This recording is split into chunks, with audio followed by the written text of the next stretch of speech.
Very good evening, everyone. Lots of scoffing, by the way, during that from our Leave camp. So hopefully that signals we're going to have some good debate. Another packed room for another crowd event. Delighted to be back. Also delighted to say to one of our regulars who has bemoaned the fact that some of these panels lack acrimonious debate, that tonight is officially a debate, so you are going to get it wherever you are in the crowd, somewhere in there, I'm sure. I've done a few of the Brexit debates over the last few weeks. Sometimes I feel I have to apologize because we're inundated with stuff on Brexit, but I think this environmental angle is an extremely refreshing one for all of you, I'm sure, but especially for me doing this. I just want to say a few quick words before I introduce our debaters. The latest on the polling, the official polling, ICM's, and this is for the Brexit, the referendum. ICM's online poll today shows the Leaves on 46, the Remains on 44, and 11% undecided. The latest from the What UK Thinks website, that is an average of all the polls over the past 6 months, has a dead heat at 50% each. A Remain, as I'm sure you're all aware, has been the long-time odds-on favourite with the bookies. I checked this morning, Ladbrokes was offering 3-10 on Remain, 12-5 on Leave, the same as William Hill, and that reflects, and this is actually quite surprising, a 72% chance of staying in, that 12-5. And let's face it, bookies are pretty good on political outcomes. Jim mentioned to me that putting this debate panel together was the tough part here. The team could identify apparently only 10 people openly for a Brexit on environmental grounds and at least 100 on the other side. You're going to be asked to vote at the end of the evening on this panel and what you've heard, so we're not going to ask you to vote before, but what I am going to do very, very quickly is I want to get a show of hands from the undecideds, just to get a sense from you who is sitting on the fence here, who our panel really needs to sway one way or the other. Can I have a show of hands for the undecideds? All right. There are about six or seven of you there. Yeah. You got your work cut out. Let me introduce our speakers and just quickly tell you how this will work. As Jim said, 5 uninterrupted minutes, Remain, Leave. I'll then give each speaker a minute, and I'm going to be pretty strict on this timing, to pick up on one point that the other side has made, and they can really tear that apart as much as they want. Then I'll open up a discussion, and I'll bring you in as soon as possible as well. Now, let me quickly introduce all the speakers, and then I'll let you go, let you get going, I should say. For Remain, Caroline Lucas, MP for Brighton Pavilion, former leader of the Green Party. With Caroline, Professor Paul Ekins, Professor of Energy and Environmental Policy at UCL. Michael Liebreich for Leave, founder of Bloomberg New Energy Finance, pro-tackling climate change, pro-renewable energy, and pro-Brexit. So I think with Zach Goldsmith, you're few and far between. Yeah, there are 2 of you. Good. And also for Leave, Lord Martin Callanan, former MEP and Conservative life peer. Thank you very much to all of you. Caroline, your 5 minutes starts right now. Okay, thank you so much, and thank you to Jim and everyone at the crowd for the invitation to take part in this important debate. For me, there are 3 crucial arguments as to why, for environmental reasons, Britain is better off in Europe. And firstly, it's to do with the cross-border nature of tackling environmental degradation. Environmental problems do not queue politely at borders waiting for their passports to be checked. They are, by their very nature, cross-border, and therefore they need cross-border solutions. And for that reason alone, it seems to me, that if the EU didn't exist, then we would need to create it. Take air pollution as an example. A crisis in this country, 40,000 premature deaths associated with it. And yet up to 50% of the concentrations of fine particulate matter, the main cause of death from air pollution, are coming from emissions from other European countries. In other words, this is a problem we cannot solve on our own. And that's why the EU Clean Air Policy Package is incredibly important, because it makes sure that all nations across the EU are cleaning up their act, and ministers know that the threat of legal action looms if they don't reduce this level of killer pollution in our towns and cities. Similarly, it's European laws which have forced the sewage out of Britain's bathing waters and the acid rain out of Britain's atmosphere. They're getting rid of the most dangerous chemicals in our environment and the carbon pollution of our motor vehicles. Essentially, for challenges that span national boundaries, our EU membership helps us avoid duplication, increase coordination, and pool limited resources. Now, those cross-border concerns also underpin legislation like the Habitats and the Birds Directives. And let's be really clear that that legislation is far stronger than our own homegrown regulation, like the sites of special scientific interest or areas of outstanding national beauty.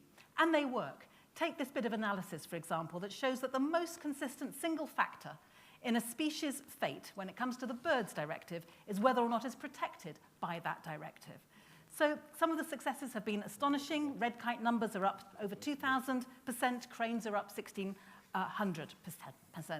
Now, those two directives represent the toughest protection there is for the natural world in Britain.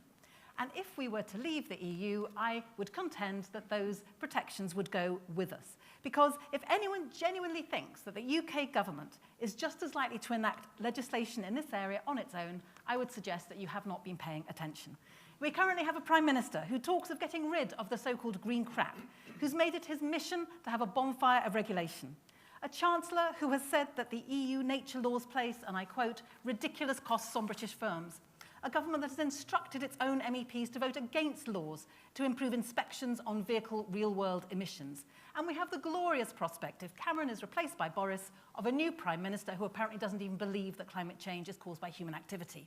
I rest my case. However, I have two more quick things to say. My second reason is that I want UK politicians to have a positive influence over the EU rules that will continue to affect us regardless of whether or not we are a member of the EU. Leave campaigners don't seem to have a very clear picture of what Britain would look like outside the EU. If you're Michael Gove, apparently you think it looks like Albania. But plenty of others are saying that they think our relationship will be similar to that of Norway or Switzerland. In other words, having access to the single market, but in return, having to adopt the vast majority of the EU's environmental regulation and having absolutely no say on the formulation of that regulation at all. I want Britain to be at the EU negotiating table where environmental legislation is being discussed because I think we can influence it in positive ways. Take the recent climate change talks in Paris. It was the UK that helped lead efforts within the EU, first of all, to make sure that we had an ambitious position. And then after that, it was the EU then that was able to ensure that other countries took an ambitious position as well. So, far from diminishing us, I think the EU multiplies British influence, ideas and values. Crucially, it also offers a vital level playing field of minimum environmental regulation across Europe to prevent a so-called race to the bottom where member states seek to gain competitive advantage by destroying the natural environment.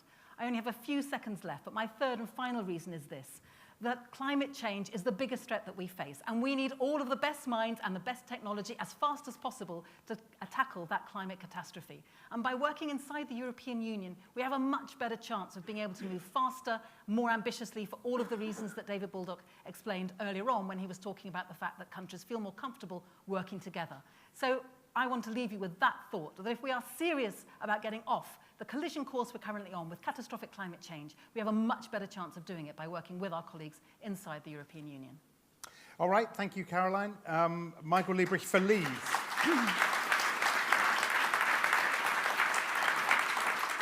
Michael. Thank you very much. Thank you. And thank you for this opportunity. I'm not sure if it's an opportunity to be thrust into the lion's den like this, but anyway, first of all, let me say before I get started that the UK is going to do fine in or out. Right? It's not something, I'm not going to sit here and paint, I'm not going to be part of Project Fear. I'm not going to say that if we stay in, there'll be economic collapse and pestilence. I believe the latest thing is there's going to be war that I should be threatening with you. I'm not sure what I can promise in terms of plague of frogs. We may be stuck with that. But I do want to challenge this notion that all good environmental things come from the EU, and also the notion that the only way to interact with our European partners is to become part of some European superstate in order to take action on these very important issues, which, as you mentioned in your introduction, Mr. Chairman, that I believe we do need to act on. And I think what's very important is we have to look at deeds, not words. I mean, there's no question. You come to Kyoto Protocol, the EU was the champion of virtue signaling. no question. But the fact is that the US has made more rapid progress on phasing out its coal than European nations. Right? You've got Germany, the author of the famous Energiewende that we all are envious of. We wish we could have an Energiewende here. But the fact is this, and you can check the numbers afterwards, that in the last 17 years, emissions from the energy sector in Germany have not budged. So it's all very well to claim leadership for Europe, but we've got to act in the, it's got to be deeds, not words. You've got other, you can move away from the direct energy area that I do most of my work, look at transportation. Look at what happened when the EU wanted to move to reduce the emissions from vehicles. 2013, Caroline, you know what I'm referring to, where Angela Merkel picked up the phone and said, no, the German car industry is too important and we must block this action. This year, Dieselgate, what did Dieselgate show? Dieselgate showed that one of the flagship companies, Volkswagen, clean diesel, but what they were actually doing was faking it, was fiddling it. And the response of the EU, when faced with this evidence, was actually to increase, to double the amount of NOx, of nitrogen oxide emissions that would be allowed for diesel cars.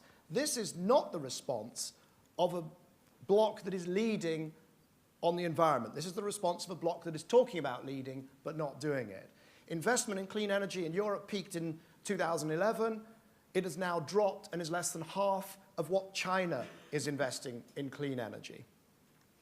So then, to the point that the EU is responsible for all good things and the UK is being dragged along as an unwilling participant, the three most important environmental actions of the last few years: the creation of the Pitcairn Marine Reserve, the biggest marine reserve in the world, by the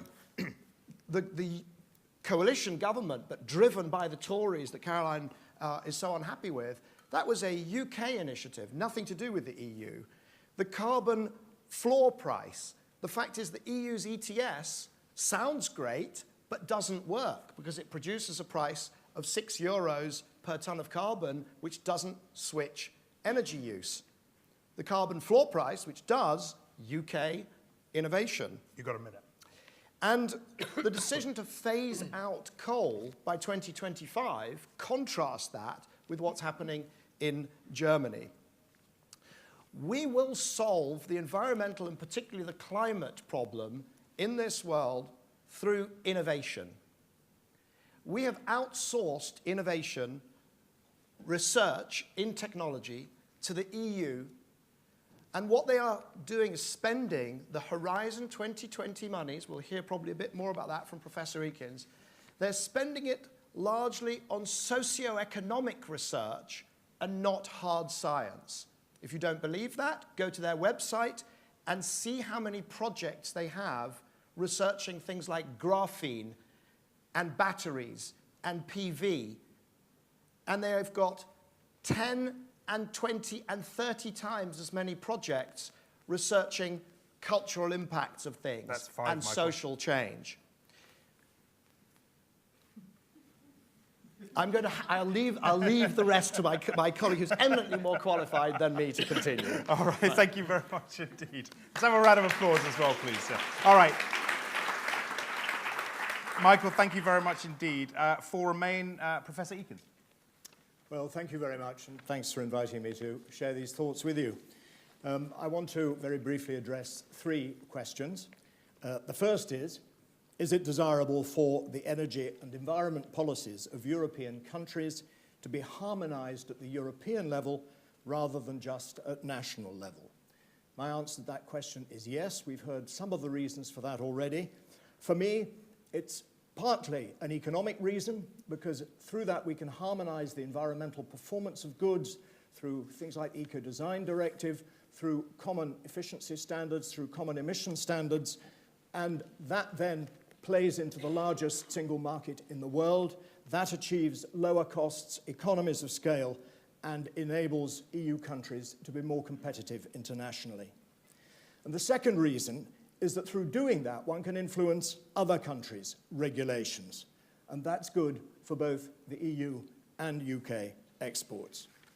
The second reason Caroline referred to is that it avoids the competitive disadvantage from strict environmental regulation. It gives a level environmental playing field across the European continent and avoids this race to the bottom with countries seeking competitive advantage from reducing their environmental quality, which is something we see often in taxation, which of course is unanimity within the EU and very little EU legislation on that at all. So the second question I want to answer is, in exercising the harmonization of policy, does the EU give due weight to European democratic values on the one hand and legitimate aspirations of member states for national sovereignty on the other? And again, my answer is yes. You can read some newspapers which aver that Brussels imposes legislation on its member states. That is complete nonsense. Legislation is a complicated tripartite institutional matter where the European Commission in Brussels may only propose legislation which is then discussed at very great length by two other bodies, the European Parliament, directly elected from all member states by proportional representation, which some would say make it rather more democratic than the UK Parliament, and the Council of Ministers, which consists of the heads of state or the relevant ministers in relevant areas. And they discuss and come to a process of co-decision on this legislation. And then, if they think it's going to be unpopular back home, even though they've agreed it, they blame Brussels. And one of the reasons why the British people is so confused about this issue is because they don't generally understand that. This audience may be different. There are the two concepts of proportionality and subsidiarity which stop the European Commission going too far. And energy and environment are both shared competence areas, which means that the European Commission can set the broad targets and directions, but member states can choose exactly what policies they use in order to implement them. That's why we've got Germany able to use its coal, which I regret as much as Michael, because it has national competence over its energy mix, as indeed the UK does. And finally, the issue of sovereignty, which we hear quite a lot about in this context. In my view, in the world in which we live, sovereignty is best exercised in collaboration with other countries. The European Union has far more clout in a globalized world than individual member states, and the UK is and has been very influential in the EU. Which leads me to my third and last question. Would the UK's interests in energy and environment be better pursued outside the EU? And at this stage, you won't be surprised to find that I answer no.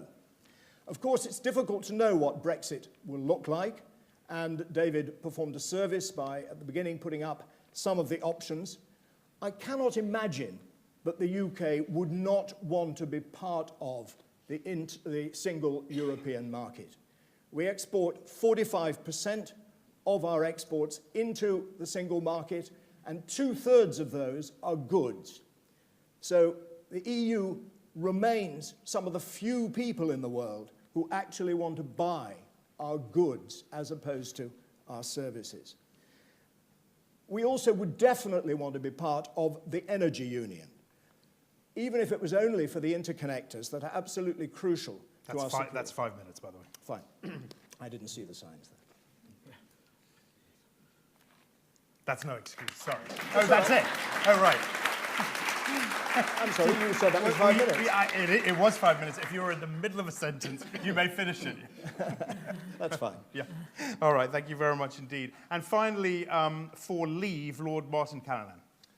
Thank you very much, Axel. Let me first of all say, ladies and gentlemen, that in your brochure there is a vicious libel perpetrated against me. For both of us. Where I'm described as an MP and MEP from the Green Party. And when I told Caroline before, I couldn't work out who was more upset by that, her or me. Before I talk about environmental issues, perhaps I might be permitted to say a few words about the issue generally.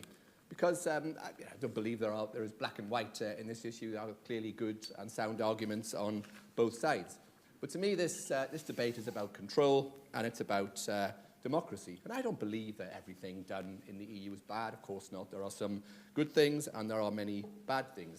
It was introduced as an experiment in supranational democracy as a consequence of the terrible wars in the early part of the 20th century, in the 1950s. We joined in the 1970s. But, ladies and gentlemen, it is failing. Never has the EU been less relevant in the world. Nobody has copied the model. And if you travel around Europe, as I do extensively, the hostility that's generated now between different European nations is incredible. If you go to Greece, for instance, you will see them on the streets carrying Nazi flags, criticising the actions of Germany. And the recent general election that we had in Greece, it was an irrelevant general election. It doesn't matter which party the Greeks voted for, nobody was going to change the economic policy under which they are governed. Now, clearly that's a responsibility of the euro that we're not part of, but if we listen to many of those on the Remain side, we would indeed have joined the euro.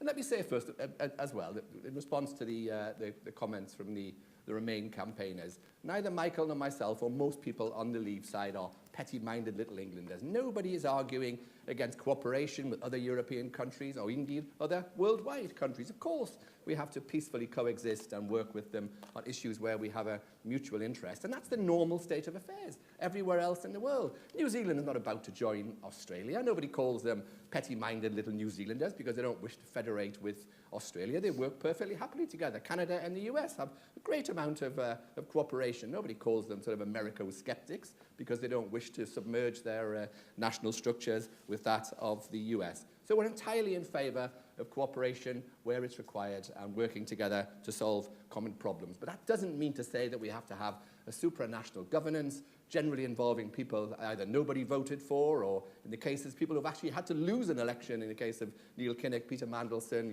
Jacques Santer, etc., in order to gain senior governmental positions in the EU.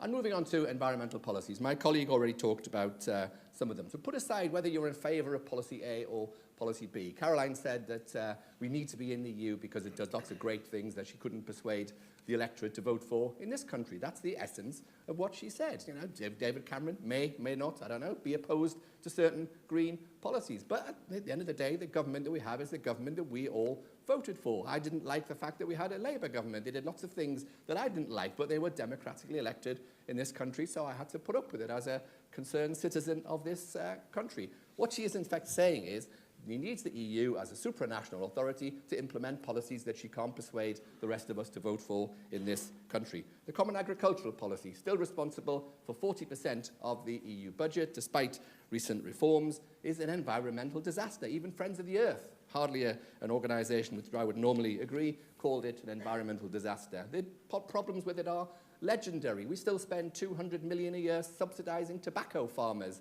that produce tobacco that's of such poor quality it can't even be sold within the EU, which is just as well because the EU is also legislating under the Tobacco Protection Directive to stop people smoking and to discourage smoking. This is how irrelevant it is. The problem is you get one set of environmental policies that apply to Italian olive oil growers, to Finnish reindeer herdsmen, and needless to say, the one-size-fits-all policy often doesn't work. The common fisheries policy is an environmental disaster. We have denuded our own waters of fish, so we now go around and spend hundreds of millions of pounds a year on buying up the fisheries quotas of poor African countries, where we send down our otherwise redundant super trawlers from Spain and France to hoover up the fish out of their waters. I don't understand how any concerned green politician can possibly support such policies. There are many other policies that I could go on as well, but I'm running out of time. So needless to say, to me, it's about control, it's about democracy, and on the balance of those probabilities, we should vote Brexit on the 24th of June. Thank you. Thank you very much indeed. Right, those are the two sides, those are the arguments from both sides. I want to give you each, as I said, a minute or so just to pick up on something that aggrieved you, was your word, I think, Caroline, in particular, and then we can go from there. Why don't you two start? Something you want to pick up on that you heard here and disagree with So difficult just to pick the one, really, but I mean, both of them talked about democracy, and I do just want to point out gently to Martin Callanan that the current government was elected with 24% of the popular vote. If he thinks that's democratic, then he's got a different definition of democratic than I do. In actual fact, as Paul set out, the European institutions are in many ways more democratic because the MEPs are voted through proportional representation than the British government is right now. Now, when it comes to the issue of the fact that the Greeks, for example, are protesting in the streets, I'm not surprised that they are, but it's also very interesting to note that the Greeks, and Syriza in particular, is not asking for Greece to leave the EU. They want to reform the EU. We haven't got on to the issue of EU reform tonight, and I hope we do, because those of us who are saying that we should stay in are not saying that it's perfect. Of course it isn't. We need to reform it. But the issue is whether or not we're going to have a better chance of doing that at the table, or if we really think we're going to do that by leaving. Right. Last thing, just to say, the problem with things like the common agricultural policy or the common fisheries policy is not the fact that it's common, it's the fact that they've got the wrong policy. Now that is solved by getting different governments around the table. If you put right-wing deregulatory governments into Europe, you get right-wing deregulatory policies coming out of Europe. That is sadly a fact of life. So we need the issues at a common level, but let's get better governments around the table so we get better policies as well. All right. You have the right to reply on the cap point in particular. Yeah, I mean, Caroline is right. Of course, she accepts it's a disaster, but it's not a recently evolved disaster from nationally right-wing governments, Caroline. As you well know, it's existed for 60 years. The common fisheries policy has existed for 60 years. If you look at the two countries that have fishing reserves that are outside of the EU, Norway and Iceland, and of course they have to have common arrangements with the countries near them. They are the two countries in Europe that actually have sustainable fisheries reserves. You are well known for supporting the cause of third world development in Africa. The common agricultural policy is a disaster for Africans. It's pretty much the thing that we stop. The only thing they're good at doing, which is exporting food, is the one thing we stop them doing in order to protect our own farmers. They can export coffee beans, but they can't export processed coffee where the profit margins are because it upsets producers in Europe. Okay, Paul. Yeah, I'd like to pick up on this point about being in favour of collaboration but not being in favour of being in the EU. The fact of the matter is that collaboration requires institutions. It requires settled patterns of activity. And we have created this thing called the single European market. I think one of the speakers said that this is a model that hasn't been copied by any other country, but there's no shortage of countries wanting to join it. You might as well say that the United States is not a model of been copied by any other country, and that therefore the United States is a great failure. The fact of the matter is that if you want to collaborate with EU countries, you have to be part of the club, because that is where collaboration takes place. My second point on the agriculture and the fisheries, there is some notion that were we not in the EU, we would suddenly have a marvellously environmental agricultural policy and fisheries policy. And I know that not to be true. Firstly, because I do remember our agricultural policies in this country when we were not members of the EU, because I'm a little older than some of you, and I can tell you that they were by no means the environmental nirvana that we are being led to believe. And on fisheries, when I was a member of the Royal Commission on Environmental Pollution and we were doing a report on fisheries, it took us 2 or 3 years to do this, so we remembered our fisheries minister coming back from the EU. Every time we wrote to said fisheries minister saying, please argue for the scientific quotas at European level to be respected, every time he came back and he was arguing in favour of increased quotas, which were denuding the fish stock. So I see no evidence at all for thinking that in those two areas our national government, had it had full national control, would have ended up in a better place than we are now. All right, thank you very much.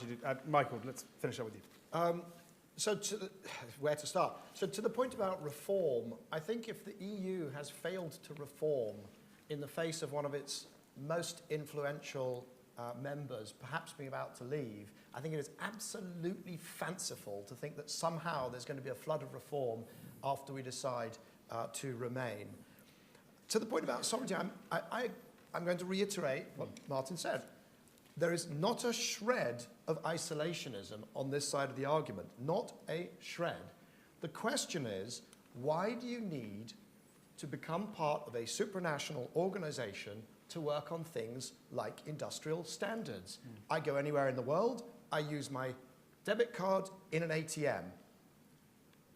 But somehow, the only way to influence the choice of vacuum cleaners is for us to merge sovereignty with other countries. I don't understand. I haven't heard any arguments yet to explain that.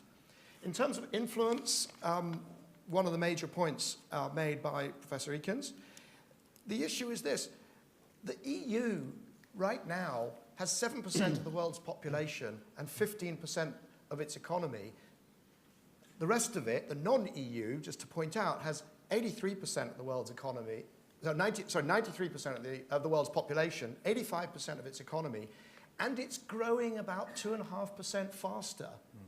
If you compound 2.5% over the next 43 years, that means the rest of the world outgrows Europe by a factor of something like 5.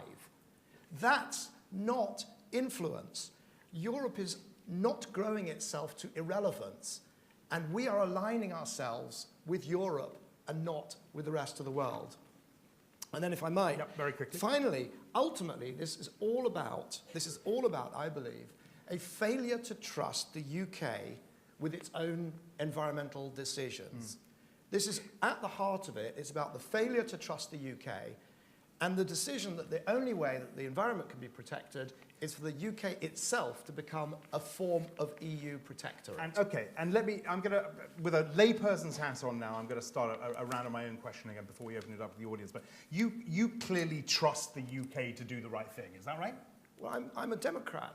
I trust the British people to make... Do you believe that our environment is less at risk out than in? I see no evidence to believe it'll be worse because we've seen the deeds versus the words, and I then defer back to the argument that says, do you know what, if we democratically decide that we want powerful vacuum cleaners more than we want whatever environmental benefits their lack might confer on us, that is a democratic process.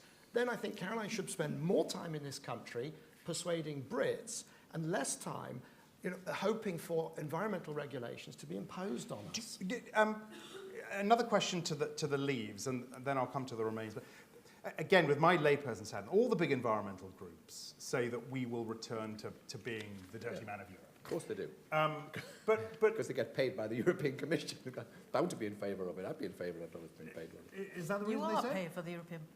Who pays your salary when you were an MEP and you were arguing this?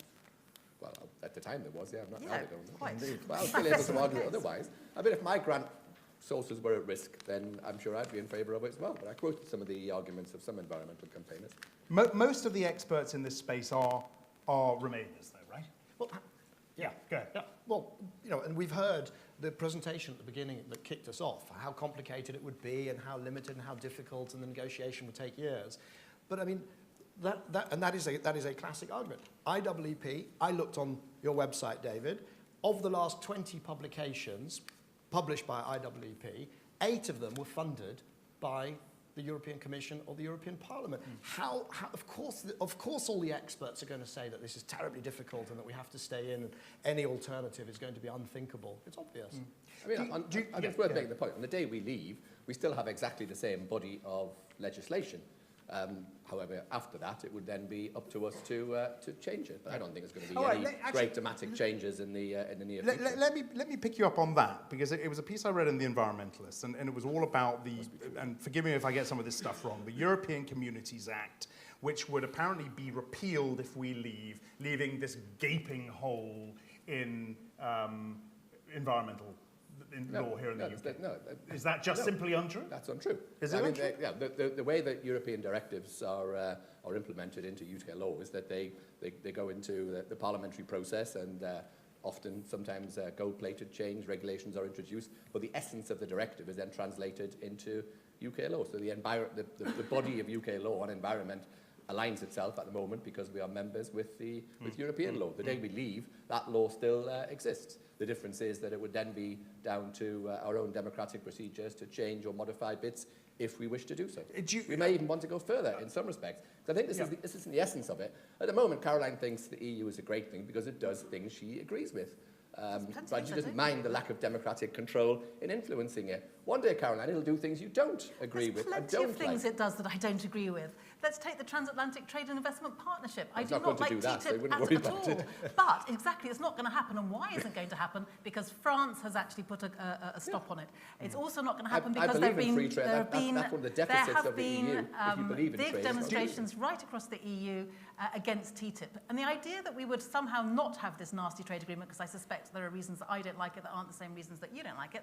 I do like the it. idea I think it's a great that we would have a kinder, more gentle trade policy if we were outside of the EU, I think is cloud cuckoo then. So I'm very delighted that the TTIP looks like it's now not going to happen, but my point is not that I love everything coming out of the EU. I do not. The point is, are there environmental problems that are best tackled because we are a member of the EU? And I wanted to take a case in point, which would be about microplastics. I've just been at an Environmental Audit Committee meeting this afternoon talking about microplastics, those kind of little microbeads that are in defoliants and so forth. They are getting massive numbers of them in our marine environment. They are killing fish. They are causing major problems. Now, we cannot solve that problem on our own. So we need to be working with our European colleagues to have a ban at a European level. And when we haven't actually talked to these Brexit campaigners to ask them what kind of relationship they envisage having with the single market. Because if they want to be part of the single market, they are going to have to sign up to the environmental regulation anyway, because that is exactly what makes sure that we all have the same standards when it comes to the Hoovers or whatever it was, Michael, that you were objecting to having common standards about. But if they're not going to be in favour of being part of the single market, I would love to know what economic arrangement they would be in favour of, because I think that many people would find that very illuminating. All right, thanks, Caroline. Let's pick up on that, because David talked about this. These the two scenarios, EEA and not. Where do you stand on that? My own personal preference would be that it would be the bilateral. In your paper, you say, well, there's nothing, which is WTO rules. There's EEA, and then there's a kind of a bilateral. My preference would be the bilateral, and I accept 100% that it will take years for all. We've optimized our economic structure, we've optimized our financial system, we've optimized for a particular institutional framework which has been in place for 43 years. But do we not lose? Can we change that? Do we not lose control and influence in that bilateral piece? No. We don't? I mean, unlike Karen, I'm absolutely in favour of free trade. If we remain in the EU, I want to see TTIP implemented as soon as possible. I think she's right, though. I don't think it will be. There are too many objections. But the point is, we do a vast amount of trade with the US. It's overwhelmingly in our market or not? No. Mine's not in its current form. I think we need to have a free trading arrangement with the EU. I think the EU will want that. We already have all of our legislation aligned. You're going to be willing to pay tariffs? No, of course, countries out there, Turkey doesn't pay tariffs. Iceland doesn't pay tariffs. Norway doesn't pay tariffs. Switzerland doesn't pay tariffs. Under the normal Norway procedure, and Switzerland don't, I have an kind of iPad that was designed in the US, manufactured in China, and Apple seemed to have. Let's move it back to the issue here. Let's move it back to the issue here, which is, and it comes back to this point, out of the EEA or out of this bilateral system, would we not lose our voice in I think bringing... it's my turn, Alex, is it not? Yes, I'm not as... It is. Go ahead. Well, you answer this for me. I'm not as good at interrupting other people as politicians are, because I'm an... Yeah, you make it... I'm an academic. Fair point, Paul. As the only woman on the panel, you have to bloody interrupt. Right, you've got at least a minute, Paul. Go ahead. Okay, and the first thing I want to say is I just want to respond to Michael saying that there's no evidence at all that the UK environment would be worse out of Europe.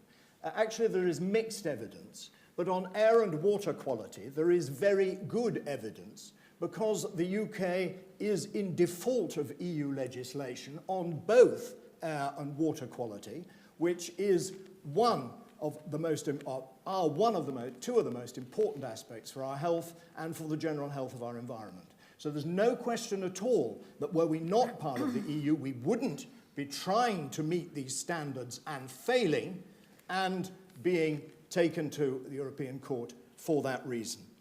On the subject of what happens if we leave, well, if we were to leave the single market, heaven forbid, and of course Norway is not out of the single market. Switzerland, there is absolutely no way that anyone is going to negotiate another kind of deal that Switzerland has got. So really there isn't much else apart from just being part of the WTO there, and then we would pay EU tariffs. There's absolutely no doubt about that. The EU would impose its normal tariffs that it imposes on non-members, and that would affect 45% of our exports, 2/3 of which are goods. I think that's the most unbelievably irresponsible thing for anyone to be advocating. Yeah, do you want to come back? It's a wonderful straw man, this thesis that, you know, Europe, which is essentially teetering on the edge of economic ruin, is somehow going to engage in this economic warfare against one of the major economies that it exports to. It's just not the way it works. The fact is, you know, and I sit here as, I'm not sure if I don't know if I'm the only person who's actually built a number of businesses. The fact is, I've sold more to Australia than I've sold to Austria. My fear is, more to China my fear than here to is that we're Czech getting away from Republic. the environment piece, Well, and we're talking about the general argument that we hear day in, day out from Am I not going politicians to be at the allowed to moment. make my own straw man? Okay, fair enough. Yeah, but bring it back to the environment, then. Yes. Which is what we're talking about. Well, I think that the point about our performance, I'm shattered at our performance on air and water, and there are those in the audience that will know that I've campaigned on air quality, and I've given prizes to companies that have innovated and come up with technologies to address air quality. But I would argue that the failure here is actually the failure to create a domestic drive to resolve these problems. The fact is that why would any NGO bother doing all the campaigning, all that's necessary to influence the Tory party, my party, or to change the debate in this country, when quite clearly you camp out in Brussels, you get funded by Brussels to do so, and then the results are imposed, and then as Professor Ekins pointed out, the politicians don't really mind because they can turn around and say, well, it's all Brussels' fault and this terrible thing. This is an immature way to behave politically. We need to take responsibility for what are essentially, I'm sorry, but air quality in London that's caused by diesel on Oxford Street is a local problem. And we need to have politics. It is a local problem. Go on, It comes out of, I don't want to say what it comes out of because I'm on the board of transport for London, but I can let you guess. Hold on, Michael, go on. I was simply going to say that some of the pollution in London is coming from northern France because of the particulates that are blown on the wind. The idea that air pollution can ever just simply be a local problem, I think is misguided. So let's have an intra-government conference on airborne pollution. Great. But why do we need to be in a supranational government to do so? Why do we need a European foreign minister and a European president to do so? But we're going away from the environment again. I mean, the air quality thing is a very good example. All the European Union does on air quality is set targets that are supposed to keep our citizens healthy. All the actual policies to meet those targets are implemented at nation-state level or not, as the case may be. In the UK's case, probably not. The only reason that anyone is worried about air pollution in government at the moment is because we have been foul of European legislation and we are not meeting the targets that we have signed up to. If that ambition was not there, people would not be taking the actions that they currently are taking. And I'm absolutely convinced of that.